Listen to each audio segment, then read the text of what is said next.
ಎಲ್ರಿಗೂ ನಮಸ್ಕಾರ. ಶ್ರೀಲಕ್ಷ್ಮಿ ಕಿಚನ್ಗೆ ಸ್ವಾಗತ. ಇವತ್ತಿನ ವಿಡಿಯೋನಲ್ಲಿ ಪಾಲಕ್ ಪೂರಿ ಹೇಗೆ ಮಾಡೋದು ಅಂತ ನೋಡೋಣ.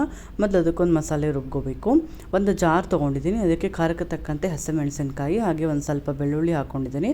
ಜೊತೆಗೆ ಪಾಲಕ್ ಸೊಪ್ಪನ್ನು ಒಂದು 5 ನಿಮಿಷ ಬಿಸಿನೀರಲ್ಲಿ ಹಾಕ್ಕೊಂಡು ತೆಕ್ಕೊಂಡಿಟ್ಕೊಂಡಿದ್ದೆ, ಅದನ್ನ ಈಗ ಹಾಕೋತಾ ಇದ್ದೀನಿ. ಜೊತೆಗೆ ಒಂದು ಅರ್ಧ ಚಮಚ ಆಗೋಷ್ಟು ಜೀರಿಗೆನ ಹಾಕ್ಕೊಂಡು ಸ್ವಲ್ಪನೇ ನೀರು ಹಾಕ್ಕೊಂಡು ಸ್ವಲ್ಪ ಅದನ್ನು ಗಟ್ಟಿಗೆ ಪೇಸ್ಟ್ ಮಾಡ್ಕೋಬೇಕು. ತುಂಬ ನೀರು ಮಾಡೋಕ್ಕೆ ಹೋಗಬಾರ್ದು. ಈಗ ನಾನಿಲ್ಲಿ 1.5 ಬಟ್ಲಾಗೋಷ್ಟು ಗೋಧಿ ಹಿಟ್ಟನ್ನು ತೊಗೊಂಡಿದ್ದೀನಿ. ಜೊತೆಗೆ 1 ಚಮಚ ಆಗೋಷ್ಟು ಎಳ್ಳು, 1 ಚಮಚ ಆಗೋಷ್ಟು ಓಂಕಾಳು, ಈಗ ನಾವೇನು ರುಬ್ಕೊಂಡು ಇಟ್ಕೊಂಡಿದ್ವಲ್ಲ ಪಾಲಕ್ ಸೊಪ್ಪಿಂದ ಪೇಸ್ಟ್, ಅದನ್ನು ಹಾಕ್ಕೋಬೇಕು.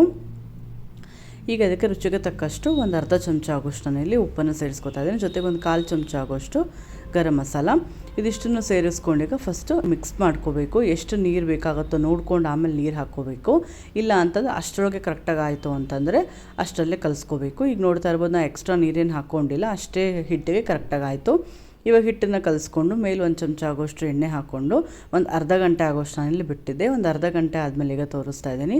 ಇನ್ನೂ ಸ್ವಲ್ಪ ಮೇಲೆ ಎಣ್ಣೆ ಹಾಕ್ಕೊಂಡು ಚೆನ್ನಾಗಿ ಹಿಟ್ಟನ್ನು ನಾದ್ಕೋಬೇಕು. ನಾವು ಎಷ್ಟು ಚೆನ್ನಾಗಿ ನಾದ್ಕೋತೀವೋ ಅಷ್ಟು ಸಾಫ್ಟಾಗಿ ನಮಗೆ ಚೆನ್ನಾಗಿ ಬರುತ್ತೆ ಪೂರಿ. ಈಗ ನಮಗೆ ಪೂರಿ ಯಾವ ಸೈಜಿಗೆ ಬೇಕೋ ಆ ಸೈಜಿಗೆ ಆಗೋಷ್ಟಿನಲ್ಲಿ ಹಿಟ್ಟನ್ನು ತೊಗೋತಾ ಇದ್ದೀನಿ.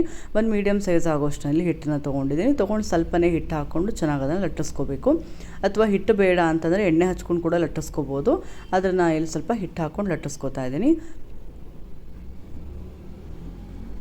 ನಾರ್ಮಲ್ ಪೂರಿ ನಾವು ಹೆಂಗೆ ಲಟ್ಟಿಸ್ತೀವೋ ಅದೇ ಥರ, ತುಂಬ ತೆಳ್ಳಗೂ ಅಲ್ಲ ಹಾಗೆ ತುಂಬ ದಪ್ಪನೂ ಇರಬಾರ್ದು, ಮೀಡಿಯಮ್ ಸೈಜಿಗೆ ಲಟ್ಟಿಸ್ಕೊಂಡ್ರೆ ಚೆನ್ನಾಗಿ ಉಬ್ಬು ಬರುತ್ತೆ. ಈಗ ಇದಕ್ಕೆ ಮೊದಲೇ ಎಣ್ಣೆನ ಕಾಯಕ್ಕೆ ಇಟ್ಕೊಂಡಿದ್ದೆ, ಎಣ್ಣೆ ಕೂಡ ಕಾದಿದೆ. ಈಗ ಇದನ್ನು ಹಾಕೋತಾ ಇದ್ದೀನಿ ಪೂರಿನ.